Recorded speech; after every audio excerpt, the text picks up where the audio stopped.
इस दिल दहला देने वाली कहानी की शुरुआत होती है हैरी नाम के एक आदमी को दिखाते हुए, जो कि अपनी वाइफ और 3 बच्चों को कार में लेकर सुनसान रास्ते पर आगे बढ़ रहा था। दरअसल हैरी यहाँ पर एक ऑर्फनेज चाइल्ड होता है, यानी कि उसके पेरेंट्स उसे ऑर्फनेज में छोड़ गए थे और कुछ समय बाद उसे किसी ने अडॉप्ट कर लिया और आज वो उसी ऑर्फनेज के ओनर से मिलने जा रहा होता है, क्योंकि उनकी हालत बहुत ही ज्यादा खराब थी। वो काफी बूढ़े हो चुके होते हैं, इसीलिए अब हैरी का फर्ज बनता था कि वो उनसे एक आखिरी बार मिल ले। अब हैरी और उसकी फैमिली कार के अंदर बैठ के आगे बढ़ते ही है, तभी अचानक ऐसा लगा कि उनकी कार से कुछ टकरा गया है। जब हैरी और उसकी वाइफ जल्द से जल्द नीचे उतर कर देखते हैं तो पता चला कि उनकी गाड़ी से एक हिरन टकरा गया है और उसकी वहीं पर मृत्यु हो गई थी। हैरी और उसकी वाइफ को ये चीज बहुत ही खौफनाक लगती है और उन्हें बुरा भी लग रहा था, लेकिन अफसोस उन्हें लेट हो रहा होता है, इसीलिए वो दोनों तुरंत ही अपने बच्चों को लेकर वहाँ से ऑर्फनेज की तरफ निकल गए। उनके जाने के बाद हमें उस जगह के थोड़ी ही दूरी पर एक छोटी बच्ची दिखाई देती है, जिसकी बॉडी पर बहुत सारे खून के निशान मौजूद थे, लेकिन आखिर वो यहाँ पर पहुंची कैसे और वो जिंदा भी है कि नहीं, इसका हमें कुछ अंदाजा ही नहीं लगता। इसके पीछे का सीक्रेट काफी कंफ्यूजिंग था, जो हमें आगे चल के पता चलेगा।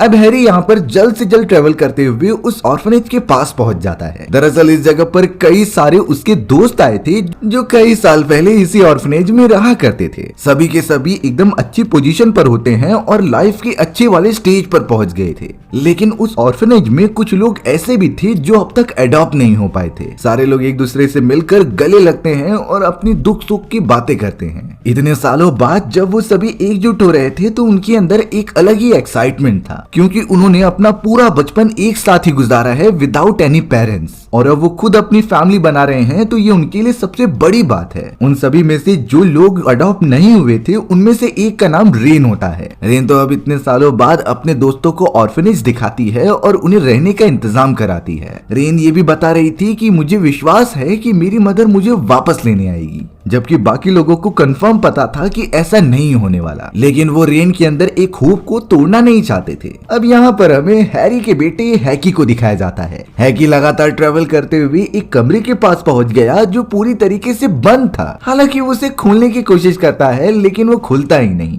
थोड़े समय में रेन वहाँ पर आकर हैकी को रोकती है कि तुम आज के बाद इस कमरे को ओपन करने की कोशिश मत करना। वो उसके बारे में सच्चाई बताने लगी कि कुछ साल पहले यहाँ पर एक केयर टेकर हुआ करती थी। उसे ऐसा लगने लगा कि किसी एक ऑर्फनेज चाइल्ड के ऊपर किसी बुरी आत्मा ने कब्जा कर लिया है। हालांकि उसकी बात पर ज्यादा किसी ने भरोसा नहीं किया और अचानक से केयर टेकर जिस लड़की पर शक किया करती थी वो कहीं गायब हो गई। सभी को यही लगने लगा कि इस केयर टेकर ने ही उस लड़की को जान से मार दिया है और धीरे धीरे उस केयर टेकर का बिहेवियर भी काफी एग्रेसिव हो गया। और यही रीजन था कि ऑर्फनेज के मैनेजर्स ने उस केयर टेकर को इसी कमरे में बहुत समय तक बंद रखा। हालांकि वो केयर टेकर लगातार चिल्लाती रही कि मुझे बाहर निकालो। उसने दरवाजे पर अपना सर पटक पटक कर जान ले ली। केयरटेकर ने तो इसी ऑर्फनेज के आसपास उसकी डेड बॉडी को दफनाया है और तब से ही इस कमरे के अंदर कोई भी नहीं एंटर करता। रेन तो हैकी को लेकर वहाँ से बाकी लोगों के पास चली जाती है। अब यहाँ बाहर की तरफ हैरी और बाकी सारे लोग डिनर बनाने के लिए आ गए होते हैं। वो सभी सारा सामान इकट्ठा कर रहे थे ताकि सारे लोग बैठकर एंजॉय कर सकें,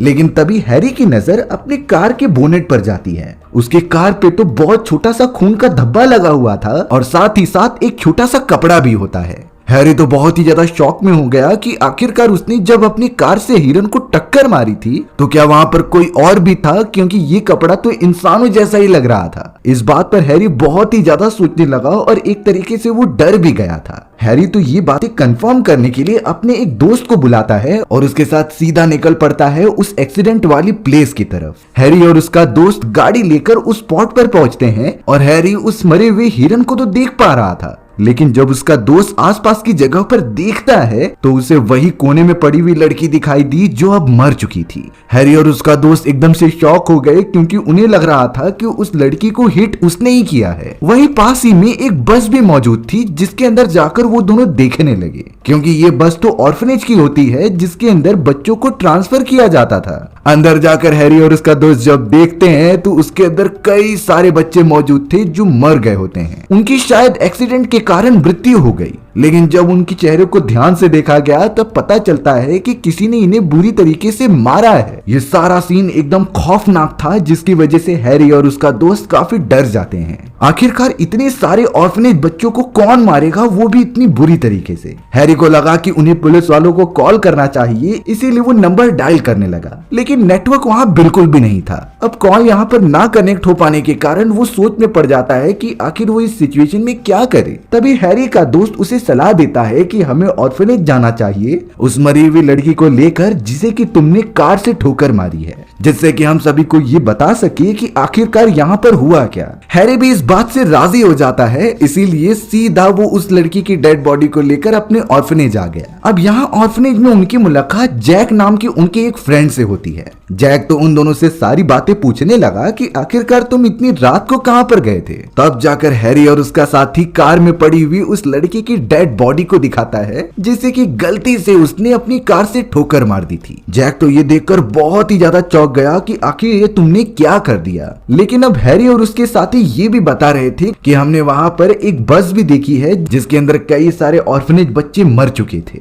जैक को इस बात पर भरोसा नहीं हो रहा होता क्योंकि सारी की सारी बसेस तो एकदम सही सलामत यहाँ पर मौजूद है। आखिर उस जगह पर ऐसा क्या है जो इन लोगों ने देख लिया। जैक को बिल्कुल भरोसा नहीं होता है, इसीलिए वो खुद ही चेक करने के लिए उस जगह पर चला जाता है। जैक अब लगातार ट्रैवल करते हुए बस को नोटिस कर पा रहा था और अब वो अंदर जाकर चेक करने लगा कि कौन से बच्चे मरे हुए हैं। लेकिन चौंकाने वाली बात ये हुई थी कि जिन बच्चों का एक्सीडेंट होकर वो मारे गए थे वो अचानक दूसरी तरफ मुंह करके खड़े हो जाते हैं। ये पूरा सीन इतना ज्यादा खतरनाक लग रहा था कि जैक को खुद ही डर लगने लगा। हालांकि उससे कुछ बाहर से आवाज आती है तो वो बाहर की तरफ निकल नहीं गया, लेकिन बस का दरवाजा अपने आप ही बंद हो जाता है। यहाँ पर जैक ने एक काले कलर की औरत को देखा जो बहुत ही ज्यादा खतरनाक लग रही थी और लगातार जैक को ही देखती जाती है। जैक जैसे ही बच्चों की तरफ वापस मुड़ता है तो वो खतरनाक बच्चे उसे ही देखते जा रहे थे। जैक के काफी डरने के कारण उसने एक अजीब तरीके का अंडा फोड़ दिया जिसमें से कई सारे छोटे छोटे कीड़े निकलने लगे होते हैं और ये कीड़े कोई नॉर्मल कीड़े नहीं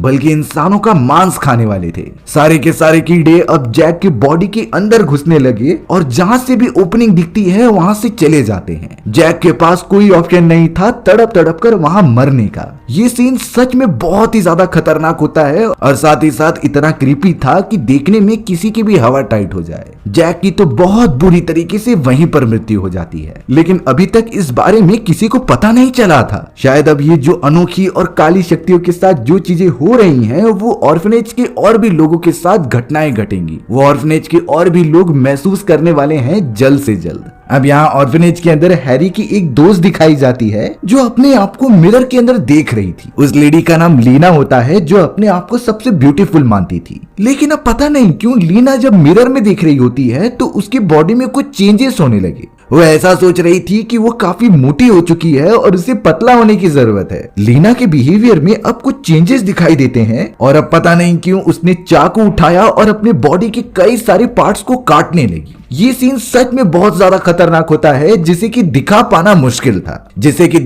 बहुत ज्यादा मुश्किल था क्योंकि ये डिस्टर्बिंग है। वहीं दूसरी तरफ एक और लेडी मौजूद थी जो अपने बेड पर बैठ के काम कर रही होती है। तभी अचानक उसके ऊपर से कुछ कीड़े गिर रहे थे और वही कीड़े उस लेडी के बॉडी के अंदर चले जाते हैं जिससे कि उसकी तबीयत काफी ज्यादा खराब होने लगी। थोड़े समय में वहां लीना का हस्बैंड आ जाता है जिसने कि जब अपनी वाइफ की ये हालत देखी तो वो उसके ऊपर बोलने लगा कि आखिर ये तुमने क्या कर दिया। तब जाकर लीना होश में आती है और उसे एहसास होता है कि उसकी बॉडी ऑर्गन्स कट चुके हैं। वो तो वहीं पर बेहोश हो गई, जिसके बाद उसका हस्बैंड उसे लेकर जाने लगा। दूसरी लेडी जिसके बॉडी में वो सारे कीड़े गए होते हैं वो तो अचानक से सभी के सामने आकर खून की उल्टियां करने लगी। सभी के सभी कीड़े बाहर तो निकल गए थे लेकिन जो कीड़े अभी भी बॉडी में होते हैं वो काफी डिस्टर्ब कर रहे थे। वो सारे कीड़े हर बॉडी के ऑर्गन्स के अंदर घुस गए होते हैं जो काफी नुकसान पहुंचाते हैं। जब ये बातें हैरी और उसके दोस्तों को पता चली तो वो तुरंत ही गाड़ी निकालते हैं और दोनों लेडीज को हॉस्पिटल लेकर चले जाते हैं। हालांकि इस समय रात हो रही थी लेकिन उन्हें इमरजेंसी है तो जाना ही पड़ेगा। अब वो सब ऑर्फनेज से निकलते तो हैं लेकिन कुछ देर बाद पता चला कि वो घूम फिरकर उसी रास्ते पर आ चुके हैं। एक तरीके से ये एक लूप बन चुका था कि जिसमें वो जहां भी जाए घूम फिरकर उसी जगह पर आ जाते। हैरी का दिमाग चकराने लगा क्योंकि उसे ऐसा लग रहा था कि ये सीन उसने पहले भी देखा है। तब जाकर हैरी एक सच्चाई रिवील करता है। उसे लगने लगा कि कई साल पहले जिस केयरटेकर को उन लोगों ने दफना दिया था वो आज भी उनसे बदला ले रही है। दरअसल हैरी और उसके दोस्त जब ऑर्फनेज में रहा करते थे तभी वो केयरटेकर भी मौजूद होती है जो बुरे काम किया करती। दरअसल उसे डार्क मैजिक करना बहुत ही ज्यादा अच्छा लगता था, इसीलिए उसने उस टाइम पर 3 बच्चों की जान ले ली थी इस पूरे प्रोसेस को करने के लिए। साथ ही साथ कभी ऐसा लगता कि उसकी बॉडी को किसी ने प्रोसेस कर लिया है। लेकिन जब उस केयर टेकर ने हैरी और उसके 2 दोस्तों के ऊपर हमला करने की कोशिश की तो वो उससे बचते हुए वहां से भाग गए थे। हैरी को अभी भी याद है कि जब वो तीनों लगातार भागते हुए दूसरी तरफ जा रहे थे तो घूम फिर कर ऑर्फनेज के सामने ही आ जाते, और सेम इसी तरीके से हैरी ने आज एक्सपीरियंस किया है। हैरी अब नहीं समझ पा रहा था क्योंकि उन तीनों दोस्तों में से एक दोस्त तो अब मर चुका है। ये वही था जो बस के अंदर मारा गया, और अब सिर्फ हैरी और उसका एक और दोस्त बचा हुआ है। हैरी ने तो उन्हें बताया कि जब हम सभी को पता चल गया कि वो केयर टेकर काले जादू करती है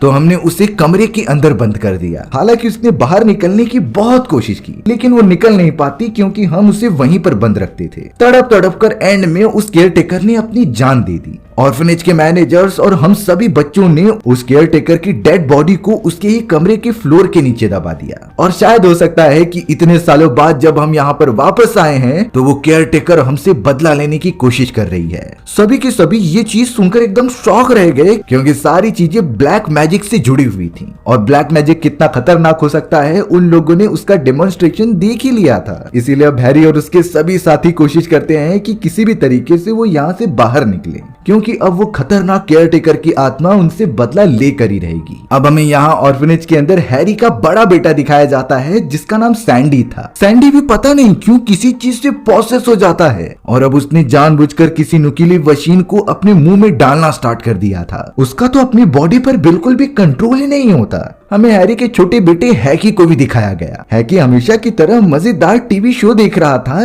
लेकिन तभी अचानक एक हॉरर चैनल चालू हो जाता है। टीवी के अंदर तो एक बहुत ही खतरनाक चुड़ैल दिखाई दे रही होती है जो धीरे धीरे आगे बढ़ रही थी, पर अब रियलिटी में वो टीवी के ऊपर से झांकने लगी। हैकी ये सारी चीज देखकर काफी डर जाता है और वहां से भागने लगता है अपने भाई के पास। लेकिन सैंडी तो पहले से ही किसी से पॉसेस था और अपने आप को चोट पहुंचा रहा था। सैंडी ने तो पास में ही रखी हुई एक गन उठाई और सीधा फायर कर दिया अपने छोटे भाई की तरफ। हालांकि इससे हैकी को कुछ नहीं होता क्योंकि वो गन रियल नहीं होती बल्कि उससे पंछियों को शूट किया जाता था, लेकिन हैकी को काफी चोट लगती है। अब यहाँ हैरी, उसकी वाइफ और सारे लोग गाड़ी लेकर वापस ऑर्फनेज में आ जाते हैं। हैरी की वाइफ सबसे पहले अपने बेटों को ढूंढ रही थी जो उसे कहीं नहीं दिखाई देते। हैरी की वाइफ काफी परेशान हो गई और अब ट्रेवल करते हुए उसी ओनर के पास आ जाती है जो कि बहुत ही ज्यादा बीमार था। ऑर्फनेज के बेड के नीचे देखने के बाद भी उसे हैकी और सैंडी नहीं मिलते, लेकिन उसे एक संदूक मिल गया था जिसमें कुछ फोटोग्राफ्स होते हैं। फोटोग्राफ्स को देखने के बाद हैरी की वाइफ को एक सच्चाई पता चली कि ये जो ओनर बीमार पड़ा हुआ है वो बहुत ही गंदा आदमी है। कई समय पहले ये ऑर्फनेज में रहने वाली लड़कियों के साथ गलत काम किया करता था, और उन्हीं फोटो में हैरी की वाइफ को वो केयर टेकर दिखाई देती है जिसके साथ भी गलत काम किए गए थे,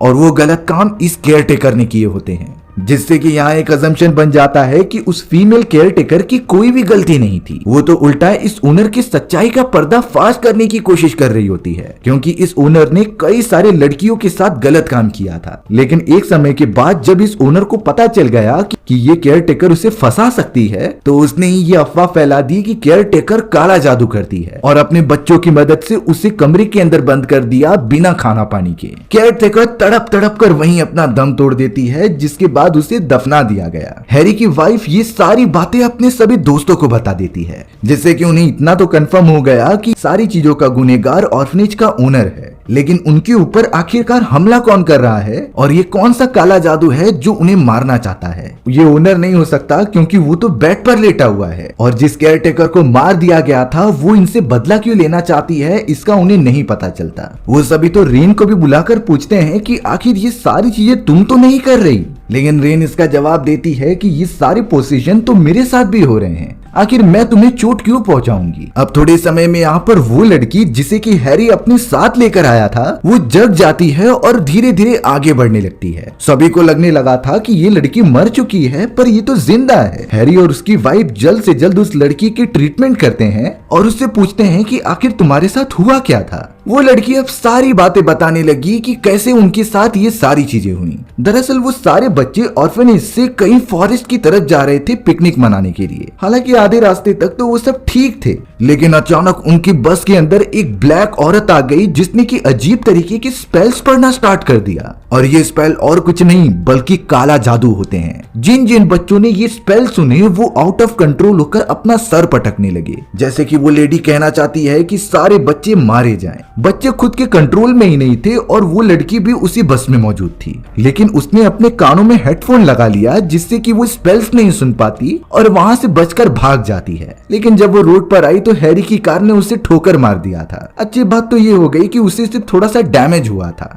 अब यहाँ उन सभी को पता करना था कि आखिर वो ब्लैक औरत कौन थी जिसने की ये सारी चीजें की हैं। यहाँ पर हैरी को काफी गिल्टी फील हो रहा था क्योंकि उसने बचपन में उस ओनर के कहने की वजह से केयर टेकर को बंद कर दिया। हैरी बहुत ही ज्यादा गुस्से में ओनर के पास जाता है और उसका गला पकड़ के दबाने लगता है क्योंकि सारी चीजें उसकी वजह से हुई हैं। वो तो ओनर को मार भी देता, लेकिन हैरी की वाइफ उसे अलग करती है और अपने बच्चों के पास जाने के लिए कहती है। हैरी ने तो अब उन सारे फोटोज में से एक फोटो को उठाया जिसके ऊपर लड़की का नाम लिखा था। हैरी ने नाम देखकर पता किया कि आखिरकार ये वही लड़की है जो सालों पहले गायब हो चुकी थी और इसका इल्जाम उस केयर टेकर पर डाल दिया गया था। यहाँ पर हैरी के दोनों बेटे की हालत खराब थी, इसीलिए वो उन्हें उठाकर कार के पास लेकर जाता ही है। लेकिन तभी अचानक उनके पास वही ब्लैक लेडी उड़ते हुए आने लगी जो कि काला जादू करती थी। उस ब्लैक लेडी ने काफी दूर से ब्लैक मैजिक का यूज करते हुए हैरी का गला दबाने लगी। हैरी अपने बच्चे के साथ नीचे गिरकर बेहोश हो जाता है। हालांकि उस जगह पर हैरी की वाइफ भी आ गई, लेकिन तभी पीछे से रेन आकर हैरी की वाइफ को बेहोश कर देती है। यानी कि एक तरीके से रेन भी इन सारी चीजों में शामिल है। जैसे कि हम शुरुआत से एक नॉर्मल लड़की समझ रहे थे, तब जाकर एक सच्चाई पता चली कि रेन तो उस ब्लैक लेडी की बेटी है जो कि इन सारे लोगों के ऊपर ब्लैक मैजिक करके इन्हें प्रोसेस कर रही थी। अब यहाँ पर वो ब्लैक लेडी जितने भी लोग मौजूद थे उन्हें पकड़कर काफी टॉर्चर कर रही होती है क्योंकि उसे उस केयर टेकर को मारने का बदला जो चाहिए था। वो ब्लैक लेडी अपनी काले जादू की मदद से किसी के हाथ पैर तोड़ रही होती है तो किसी की बॉडी को इतना ज्यादा पेन प्रोवाइड करती है कि वो पूरी तरीके से फटने लगी थी। वो पूरा रूम खून से भर गया था जो इतना बेकार लग रहा होता है कि कोई भी उस टॉर्चर को सह ही नहीं पाएगा। यहाँ हैरी की वाइफ उस ब्लैक लेडी से कहती है कि भले ही तुम बदला लेना चाहती हो, लेकिन तुमने उन सारे मासूम बच्चों को क्यों मारा जो बस के अंदर मौजूद थे। तब जाकर वो ब्लैक लेडी कह रही थी कि मैंने मार दिया तो ये अच्छा ही काम हुआ, नहीं तो उन सारे गरीब और ऑर्फनेज बच्चों के साथ भी वही गंदी चीजें होती जो कि मेरे और उस केयर टेकर के साथ हुई थी। यानी एक तरीके से वो ब्लैक लेडी पूरी तरीके से पागल हो चुकी है बदले की भावना में। वो तो अब यहाँ पर हैरी की वाइफ से ये कहती है कि तुम्हारे हस्बैंड ने भी ये गुनाह किया है, लेकिन अगर तुम उसे जान से मार दो तो मैं तुम्हें और तुम्हारे बच्चे को जाने दूंगी। हालांकि हैरी की वाइफ ने ऐसा बहुत बार सोचा, लेकिन वह ऐसा नहीं कर पाती। तभी अचानक हैरी का छोटा बेटा है कि एक चाकू लेकर आके उस ब्लैक लेडी को मार देता है। इससे उस ब्लैक लेडी को कुछ हुआ तो नहीं,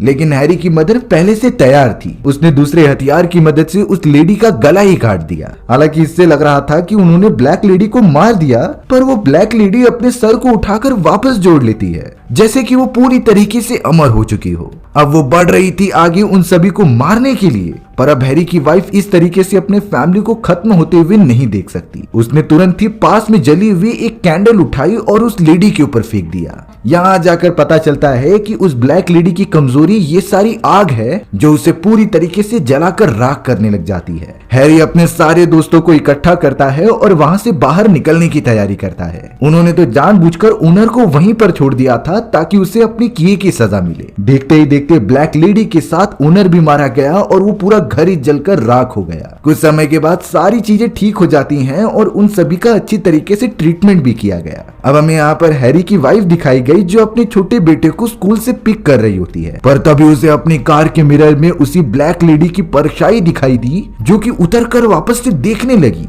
पर वो ब्लैक लेडी वहां से गायब हो चुकी थी। और हमारी ये डरा देने वाली कहानी यहीं खत्म हो जाती है। सो व्यूअर्स, आपको ये स्टोरी कैसी लगी कमेंट सेक्शन में बताना भूलना मत। और अगर आपको मेरा एक्सप्लेनेशन 1% भी अच्छा लगा होगा ना, तो वीडियो को लाइक एंड चैनल को सब्सक्राइब जरूर कर देना। मिलते हैं इसी तरीके की मजेदार वीडियोस में, तब तक के लिए बाय बाय।